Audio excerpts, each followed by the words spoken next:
Yo, what's good, everybody? It's your boy coming at you live, and we're about to dive into some crazy stuff that went down at the MT. Man, I'm still trying to keep my cool after what we just witnessed. Kendrick Lamar, the king himself, just dropped a bomb on Drake, and I'm here to break it all down for you. So check it. The VMAs are always wild, right? But this year, it was on a whole other level. Kendrick took that stage like he owned it, and let me tell you, he did not come to play. The beef between him and Drake has been simmering for years, and last night, it finally boiled over. Now, if you've been living under a rock, let me catch you up real quick. Kendrick and Drake have been going at it for a minute. It all started back in 2013 when Kendrick dropped that verse on Control.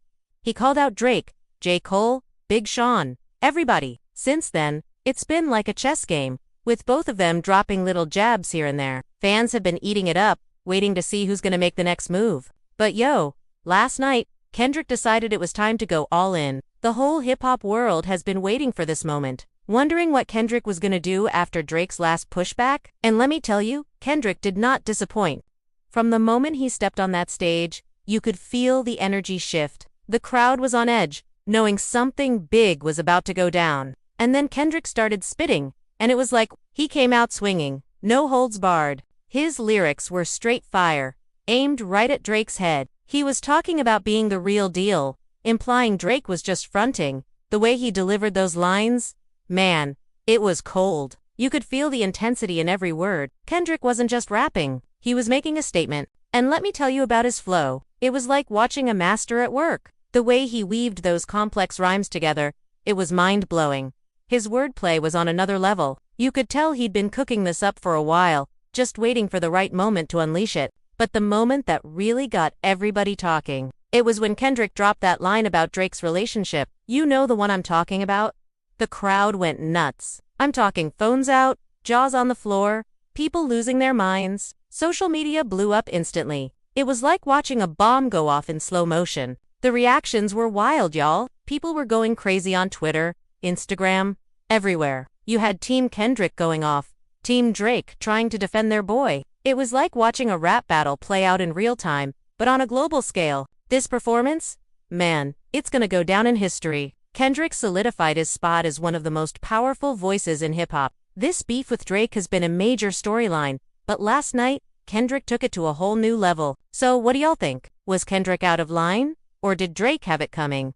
Drop your thoughts in the comments below. And if you want to dive deeper into Kendrick's impact on the game, check out my last video where I break down his influence. But yo, let's talk about this Drake versus UMG defamation lawsuit that's coming up. Not like we're in the middle of it or anything, but it's clear that none of this legal stuff is slowing Kendrick down creatively. We saw it at the Super Bowl when he performed Maya D City and alright, he's not running from any of it, not on this tour. So the Big Steppers tour kicked off, and Kendrick came out swinging. He was like, I warned y'all, I told y'all, I let it be known. I said, take heed. It's like he's saying, I put the awareness out there that this shit don't stop. It's back to back to back to back to back. When Kendrick's up, he's stuck up there. You feel me? This is Kendrick Lamar we're talking about. Kung Fu Kenny. Like, wow. If you didn't think Kendrick was paying attention to everything going on, you're bugging. Remember when Drake said he wanted to go backstage and rumble with Kendrick behind the gym? And Drake's still on his super duper law thing, with his boy Graham, saying Kendrick was doing all this stuff. You thought Kendrick was gonna let that slide. Never that. Last night, the Big Steppers tour featuring Baby Keem and Tana Leone popped off, and Kendrick Lamar was taking us into a deposition, giving us a sworn testimony to what's going on in these court proceedings. A deposition, for those who don't know, is like a formal out-of-court thing where a witness is sworn under oath and questioned by the opposition's lawyers. So Kendrick's up there acting like he's being questioned by Drake's lawyers, right? It's a crucial part of the discovery process in a lawsuit, allowing parties to gather information and potential evidence. And Kendrick's using this format to spit some of the hardest bars we've heard in a minute. The way he's weaving this legal drama into his performance,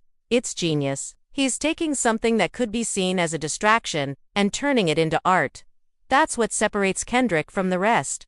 He's not just a rapper, he's a storyteller, a poet, an artist in every sense of the word. And let's be real, this beef with Drake isn't just about two rappers going at it. It's about two different approaches to hip-hop, two different visions for what the culture should be. Kendrick's always been about pushing boundaries, challenging the status quo. Drake, on the other hand, has mastered the art of making hits, of dominating the charts. But at the end of the day, this is what hip-hop is all about. It's about competition, about pushing each other to be better. And whether you're Team Kendrick or Team Drake, you can't deny that this rivalry has given us some of the best music we've heard in years. So what's next? Will Drake respond? Will this beef escalate even further? Or will it fizzle out like so many rap beefs before it? Only time will tell. But one thing's for sure. As long as Kendrick and Drake are in the game, hip-hop is in good hands. That's all I got for you today, fam. Keep it locked for more updates on this ongoing saga. And remember, in hip-hop, the only constant is change. Stay woke, stay listening, and most importantly, stay true to the culture. Peace out.